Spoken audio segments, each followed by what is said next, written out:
Русофобия, как и другая идеология расизма, национального превосходства и исключительности, она ослепляет, лишает разума.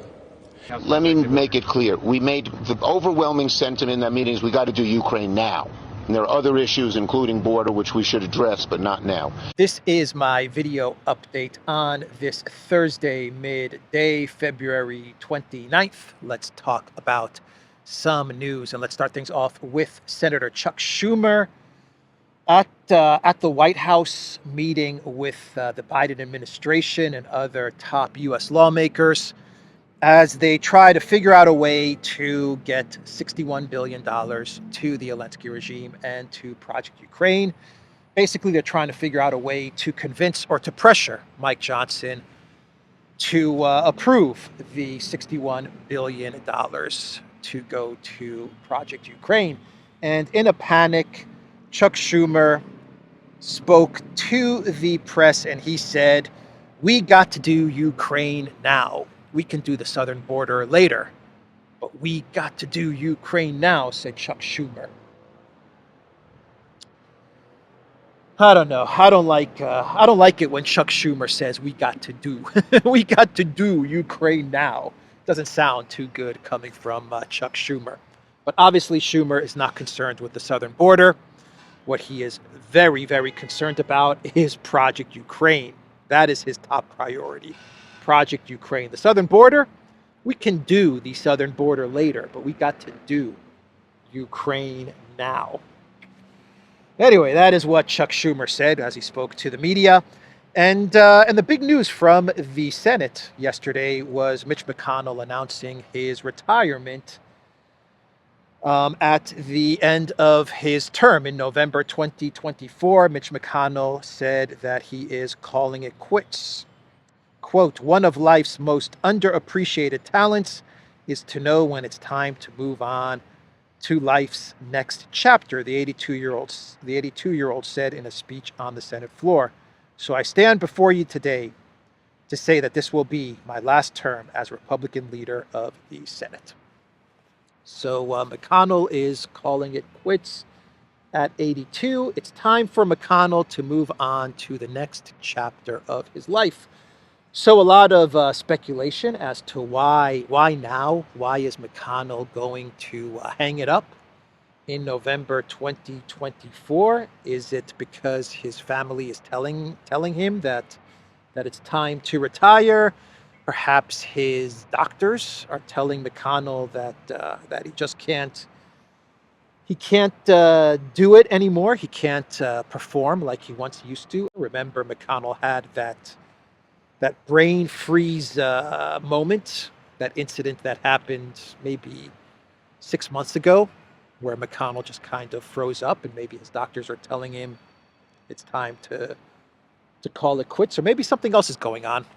I've read a lot of analysis and reports which claim that, or which speculate that perhaps McConnell sees something else on the horizon, something bad for rhinos, something bad for neocons. Maybe the deep state or the permanent state is up to something that McConnell just doesn't want to be a part of or is afraid of. Who knows?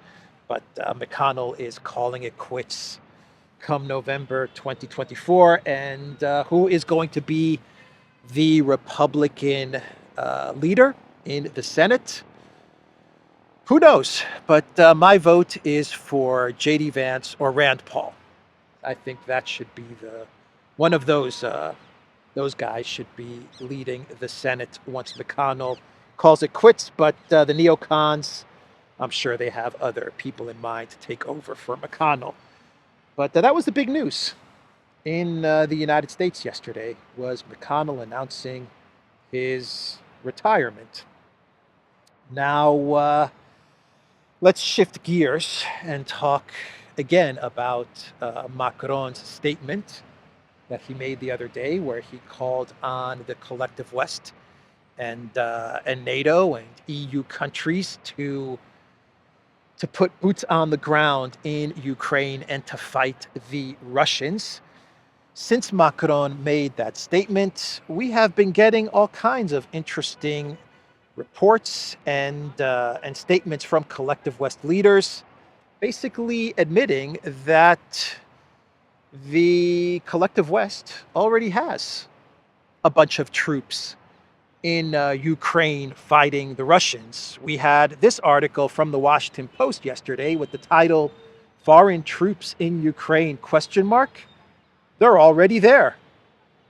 They're already there. What are you talking about, Macron? Foreign troops in Ukraine. Bro, foreign troops are already in Ukraine, says the Washington Post. And the Washington Post, they basically say in this article that US, UK, and French special forces and military advisors are already on the ground in Ukraine. The Washington Post also cites the New York Times article about the CIA operations in Ukraine. And basically the Washington Post is saying, look, the CIA is operating in Ukraine and has been operating in Ukraine for a very long time. And the Washington Post also says that Ukraine has the International Legion, which has been fighting the Russians in Ukraine and has about 20,000 soldiers from 50 nationalities fighting in this conflict. So the Washington Post is basically saying, look, Macron, troops are already in Ukraine. So, you know, maybe the Washington Post is saying, you know, troops are already in Ukraine. So, you know, why not have some more troops go to Ukraine? I mean, they're already there. Who knows? Maybe that's what the Washington Post is trying to signal. Or maybe the Washington Post, by putting out this article, is trying to do some damage control. Maybe that's what this article is about. Maybe the Washington Post is saying, look, Ukraine is lost. This conflict is lost, and we're going to have to start to pull out of Project Ukraine sooner or later, and we might as well just kind of let the American people know that, look, troops are already there. So when we leave Ukraine in the same way that we left Afghanistan, and we start having the investigations and the congressional hearings, don't be surprised to hear lawmakers and military officials tell senators and Congress that the United States was already operating in Ukraine from day one, and even from before day one of the conflict. So maybe they're trying to do some damage control or something like that. So I think this is one of two things going on.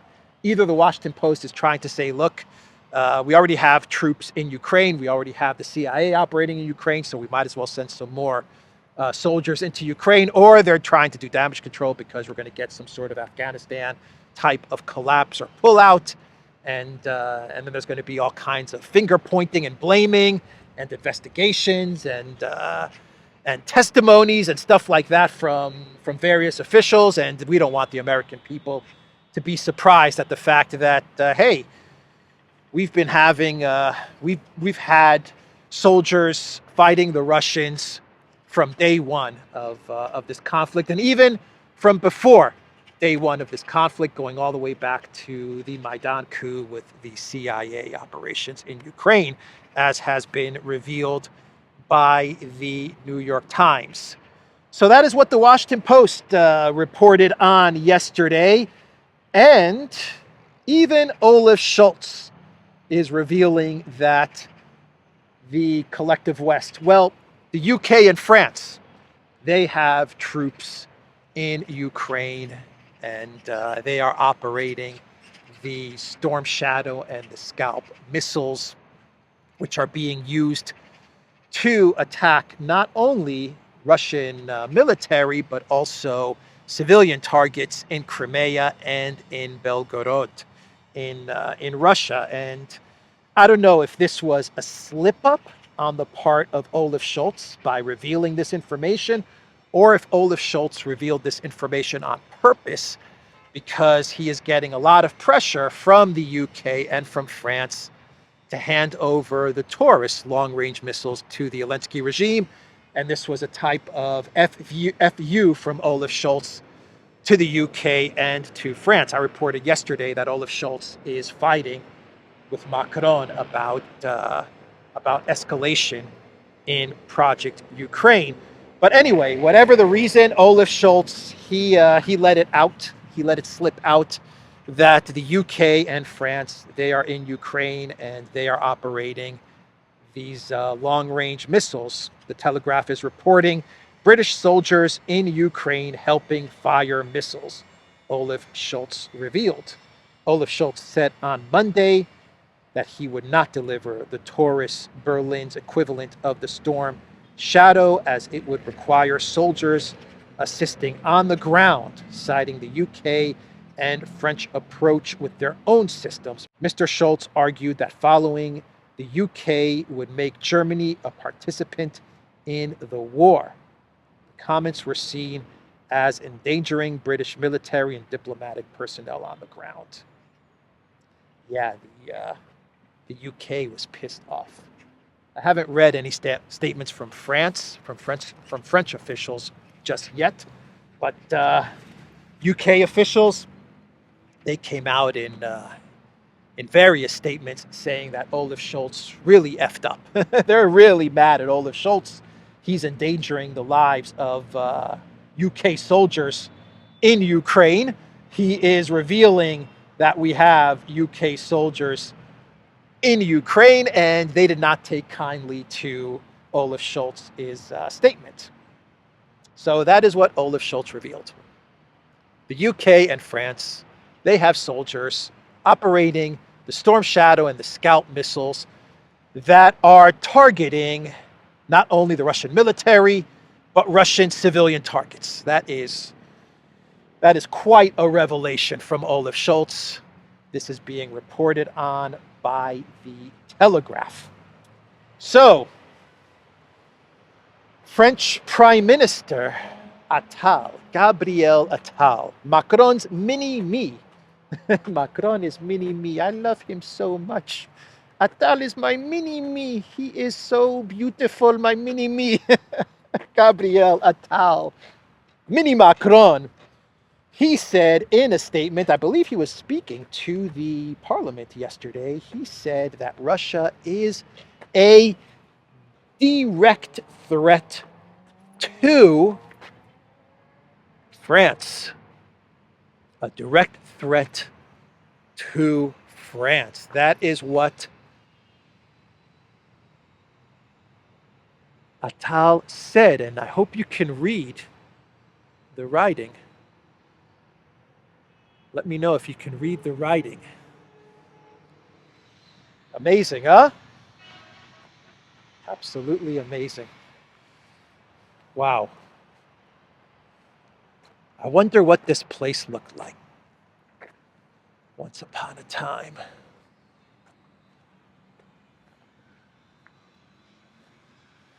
So back to Attal, back to Macron's mini-me. Russia is a direct threat. The reality is that Russia is a direct threat, an immediate threat to France on all levels. Attal suggested a deployment of French troops to Ukraine may include training Ukrainian troops in ground-to-air defense or protecting certain borders. Or perhaps a no-fly zone. Is that what Attal would like to see happen? France would enforce a no-fly zone in Ukraine? Come on now. Can France really do that? Does France really have the military might, the military muscle to protect, according to Attal, to protect Ukraine's border? I don't know. I think not, but who knows? Attal knows better than I do. Anyway, he is saying that, that Russia is a direct threat to France. Attal is very upset. France is very upset with Russia because of everything that went down in Africa. France blames the Putin for losing their position in Africa, and of course we have the annihilation of French mercenaries, quote, mercenaries, if you want to call them that, in Kharkov. That happened about maybe a month ago. And France is very upset at Russia because Russia annihilated a lot of French fighters who were in Ukraine to fight the Russians. And they don't like the fact that Russia annihilated French fighters who were in Ukraine to fight the Russians. So that's upset Macron and Attal. So now let's talk about Transnistria, some other big news that happened yesterday. Transnistria, the assembly parliament of this region in between, sandwiched in between Moldova and Ukraine, this breakaway region of Transnistria, they are calling on Russia to protect them. They want Russia's protection because they are claiming that Moldova is launching an economic blockade against this region. And they are calling on Russia to protect the Russian speakers and the Russian people in Transnistria. Moldova, for its part, they put out a statement. The government spokesman said there was no danger of escalation and destabilization of the situation in the Transnistrian region. This is another campaign to create hysteria. So that is what the Moldovan spokesperson said. No need to worry. Russia, they said that they are listening to Transnistria, that Transnistria's request has been heard by Russia, and that's pretty much what Russia said. We will see what the next steps are. They said that protecting the region is a priority. So we will see what happens next. But I imagine that Moldova and Russia don't want any type of escalation in this region. I imagine Ukraine definitely would like to open up a type of second front in Transnistria, but I just don't think Ukraine has the capabilities at the moment to do that. I could be wrong, but I imagine that Ukraine at this moment in time needs to focus all of its resources to the front lines in the east, but who knows? It wouldn't be surprising if Ukraine decides to allocate some military resources in the direction of Transnistria in order to try and stir things up in this region. But my gut, my feeling tells me that both Russia and Transnistria and Moldova don't want to see any type of escalation in Transnistria. That's what my gut is telling me. But we'll see. We will see what happens. So that was the big news from Transnistria, and let's go back to the United States, where it was announced that, actually let's walk up here. Let's get up close here. It was announced that Biden has taken his medical exam at Walter Reed Hospital. Biden underwent his annual 2-week medical checkup. And what did the doctors say? They said that Biden is fit for duty.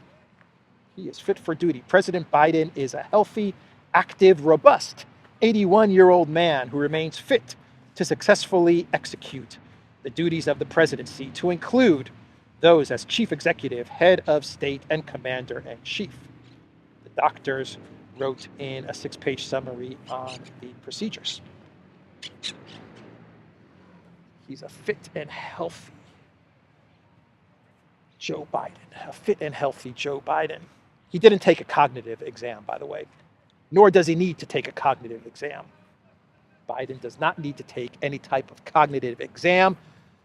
Biden is not only cognitively okay, but he has got the gift of speaking to dead people in history. Biden can do that. So he does not need any type of cognitive exam. Biden is fit for duty, according to not only the doctors, but according to me. Because when you can speak to presidents of France who have passed away 20 years ago, and you can actually speak to them, well, that's a gift. That is a gift that needs to be understood and studied and perhaps harnessed or tapped into. Anyway, that is a report about Biden's medical exam, and let's do a couple of more stories before we get to our clown world. What should we talk about? I read an article this morning which claims that Ukraine wants Poland to compensate Ukraine for the Polish farmers who dumped something like 180 tons of grain on the border, and now Ukraine is going to Poland and saying, "Hey, you have to compensate us for that grain. So pay up, Poland, pay up." Oh my God! Oh wow! Wow, wow, wow. Hey, buddy. Don't be afraid. Don't be afraid, Mr. Turtle. Hey. What are you doing around here? Let me zoom in.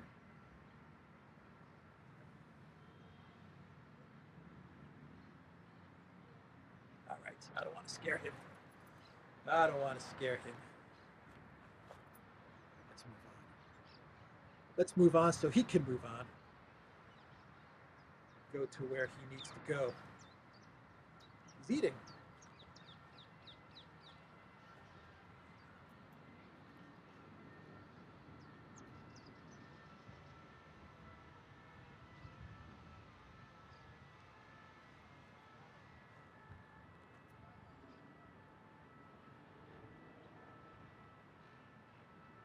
All right.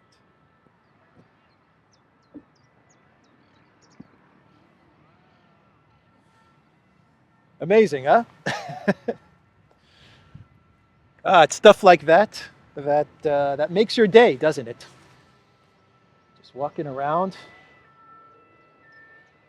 this old temple, and there you have this turtle just hanging out here as well, getting some breakfast or some lunch. All right, let's do a couple more stories. I was talking about Poland, yeah. Poland pay up. It's time for Poland to pay up. So get that money to Zelensky. Zelensky wants that money.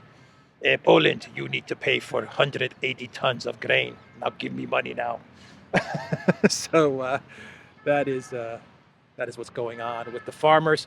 I also read that Tusk is, I think Tusk is saying something like he's going to close the border down because of everything that's happening. This dispute, he's going to have to shut the border down between Ukraine and Poland. That's going to make it hard for France and for Atal to get his troops into Ukraine, isn't it? Maybe he's going to have to go through Romania or something. I don't know. Anyway, let's talk about the Red Sea. This was an interesting story. Remember Operation Aspida, which the EU announced like 3 weeks ago?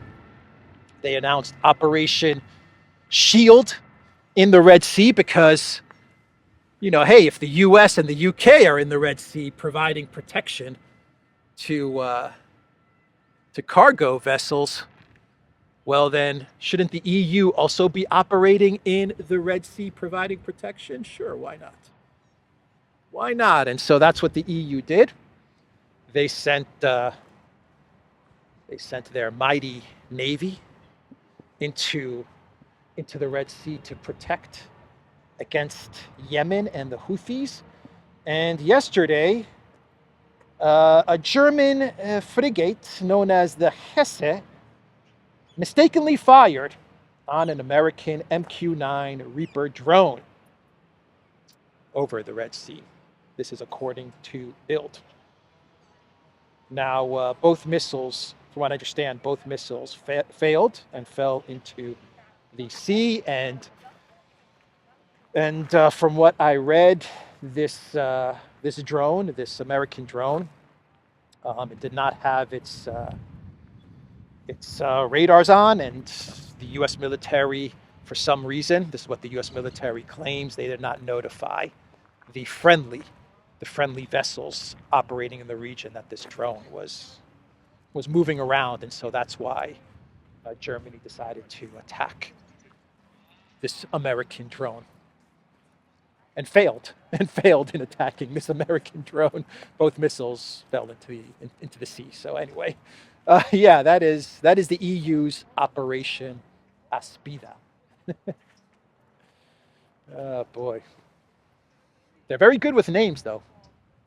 They're very good with the names of the operations. The actual operations, they're not so good. But when it comes to naming their operations, like OPG or Aspida, what is OPG? Operation Protective Guardian or something like that, and Operation Aspida. I like the names. I definitely not like the names.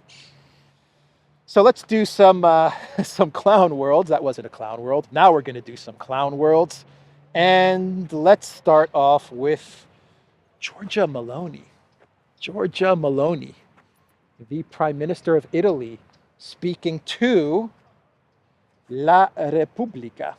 Giorgia Meloni gave an interview to La Repubblica, and Giorgia Meloni, she opened up about her childhood, about her dreams, and about her pain, and how her dreams as a little girl growing up in Italy did not come true. And this was a very touching, very revealing interview of the Italian Prime Minister, Giorgia Meloni. So Giorgia Meloni, she told La Repubblica, and I quote, "I wanted to be a singer, but I have no hearing. I wanted to play for the volleyball team, but I'm a dwarf. I wanted to meet Michael Jackson, but he died too early." And Meloni added that being prime minister was not one of the things she dreamed of. Just a girl with a dream to play volleyball, or to be a singer, or to meet Michael Jackson. But Michael Jackson, he died too early, so I couldn't meet him, according to Giorgia Meloni. So I decided to become Prime Minister of Italy. Oh boy, just a girl with a dream. A dream that did not come true. None of her dreams came true. Poor Giorgia. Anyway, let's do a final clown world and we will wrap this video up. And Javier Milei. Javier Milei has announced that he plans to hold a summit of Latin American support for Ukraine in 2024. Oh boy. So Milei is going to hold a Latin American summit for Zelensky. Yeah, I'm sure a lot of South American, Latin American Roman bath. A lot of Latin American leaders are going to show up to that one, huh? So since we were talking about Italy and Meloni, here we have a Roman bath, or what remains of a Roman bath. So yeah, that's Milei, Latin American summit. And I hear that the guest speakers for this summit, it's going to include Juan Guaido. Juan Guaido is going to be one of the guest speakers. Yolanda Navalny is also going to be a guest speaker at this Latin American summit for Ukraine. And Svetlana Tikhanovskaya, the legitimate leader of Belarus in exile, she's also going to be one of the speakers of this this event to be held in Argentina, hosted by Milei. Oh boy, Juan Guaido. He's going to be the keynote. The keynote speaker is going to be Juan Guaido. What it's like to be president of Venezuela. Keynote speaker Juan Guaido. Oh boy. Yolanda Navalny actually spoke to the EU Parliament the other day. I don't know if you guys caught that. She's like, nothing we do is working against Putin. Nothing. Sanctions are not working. Proxy war is not working. Nothing is working, she said.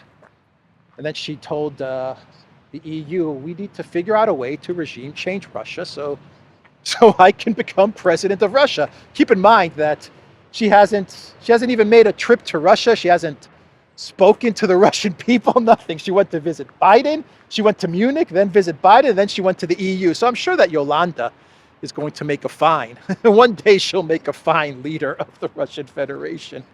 But anyway, she was speaking to the EU yesterday. So she's making the rounds. She is making the rounds. All right, that is the video, everybody. theduran.locals.com. We are on Rumble, Odyssey, BitChute, Telegram, Rockfin, and Twitter X. And go to the Duran shop. Today I'm wearing my Hungry long sleeve shirt. 15% off all t-shirts. And let's see, give a like to this video. Give a like, subscribe if you like this channel, and let's get to 200,000 on YouTube. Can I get to 200,000 subscribers on YouTube? Maybe one day. Maybe one day I will accomplish that goal. All right, everybody, take care.